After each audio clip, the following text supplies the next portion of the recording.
हरे कृष्ण। श्रीमद् भगवत गीता अध्याय 1 कुरुक्षेत्र के युद्ध स्थल में सैन्य निरीक्षण। श्लोक 37वां।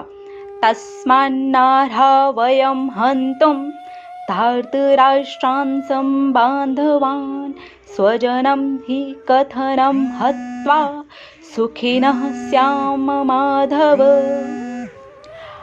अर्जुन कहते हैं, हे माधव, माधव कहकर संबोधित करते हैं।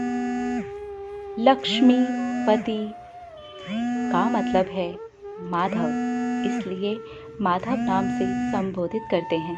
हे लक्ष्मीपति, हे माधव, अपनों को मार के मुझे क्या सुख मिल सकता है? अपनों को मार के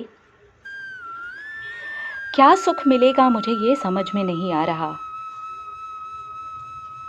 अपने जीवन को मैं कहाँ लेकर के जा रहा हूँ? अपनों को मार करके मुझे सिर्फ और सिर्फ पाप दिखाई दे रहा है। अपनों को मारना है मुझे, अपनों को मारना है, स्वजनों को मारना है। अपनों को मार के सिर्फ पाप नजर आ रहा है। लक्ष्मीपति नाम से संबोधित करना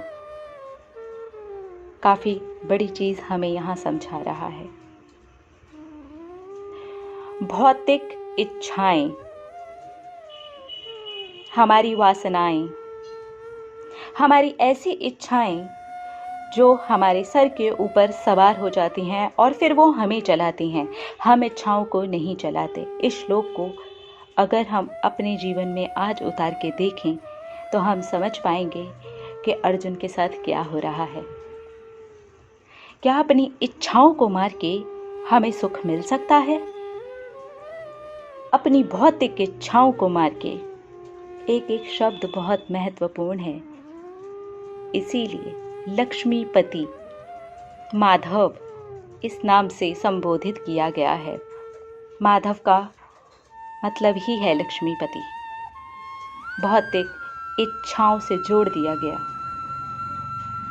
इसीलिए वो श्री कृष्ण को कहते हैं, नहीं समझ आ रहा कि कैसे ये चीज़ सुख देगी। हम भी तो अपने मन से यही पूछते हैं ना। आज पूछ करके देखते हैं। चलिए, अगर हम अपनी इच्छा जो हम पर हावी हो चुकी है, सर के ऊपर नाच रही है, उसे मार देते हैं तो क्या सुख मिलेगा? अरे इससे तो मेरी खुशी ही मर जाएगी। जो उस इच्छा से जुड़ी हुई खुशी है, जिसे ये नाम लगा देने के बाद बताया जा रहा है कि वो एक भौतिक खुशी है, ऊपरी खुशी है, वही मर जाएगी। ये तो पाप हो गया। तो क्यों इस तरह के संकट में डाल रहे हैं हम अपने जीवन को? जब इस तरह के सवाल हमारे दिमाग में आने लगते हैं, जब इस तरह की चीज़ें हमसे होने लगती हैं, तब हमें समझ में आता है कि ये इच्छा हमारी बॉस बन गई है। अब ये हमें चला रही है, हम इच्छा को नहीं चला रहे। वहीं हमारा अर्जुन जैसा हाल होता है, जहाँ पर हमें सारथी की, मार्गदर्शक की ज़रूरत पड़ती है, जो कि अब अर्जुन एक एक करके आगे बढ़ रहे हैं। ज़रूरत बढ़ती जा रही है। हमें भी अपने आप को अर्जुन की जगह लगा करके देखना होगा। हम भी तो ऐसा ही महसूस करते हैं ना। बहुत जगह इस तरह की चीज़ें महसूस करते हैं। कुछ नहीं होने वाला अपनी इच्छा को मार के। अरे क्यों मार दें अपनी इच्छा? अगर ये इच्छा ही नहीं रही तो हम जिएंगे कैसे? यानी कि वो इच्छा हमारे जीवित रहने का स्रोत है, जो कि हमारे जन्म के भी पता नहीं कितने साल बाद हमारे अंदर उत्पन्न हुई है, वो भी किसी बाहरी चीज़ को देख करके। और हो जाता है ना उल्टा। जीवन से उत्पन्न हुई होती है इच्छा, और इच्छा हो जाती है इतनी हावी कि वो हमारे जीवन से अलग हमें नज़र नहीं आती। बस यही हो रहा है अर्जुन के साथ। उसे अपने सारे सगे संबंधी सामने नज़र आ रहे हैं, और अब उसे ये भी लग रहा है, अरे इन्हें मार के कोई फ़ायदा नहीं, क्या सुख मिलेगा।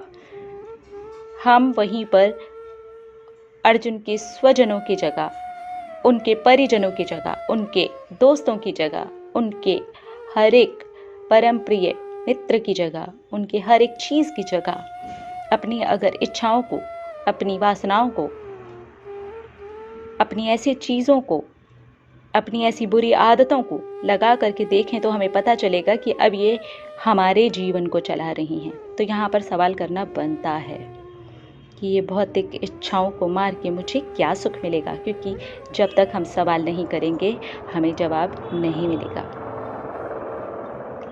इसलिए सवाल करना ज़रूरी है जवाब प्राप्त करने के लिए। इस श्लोक में आप भी अपना सवाल लगा सकते हैं, क्योंकि आपको आपका जवाब आगे मिलेगा, जो कि स्वयं श्री कृष्ण के मुख से हम समझ सकेंगे, जान सकेंगे कि श्री कृष्ण हमारी इस चीज़ के लिए, इस प्रॉब्लम के लिए क्या सल्यूशन दे रहे हैं। और ये तो पक्की बात है, वो जो सल्यूशन देंगे वो हमारे जीवन को एक नई दिशा ही देगा, क्योंकि जीवन जो दिया गया है वो श्री कृष्ण के द्वारा ही दिया गया है। मिलेंगे अगले श्लोक में और देखेंगे हमारी श्रीमद् भगवत गीता हमें क्या शिक्षा दे रही है। हरे कृष्णा।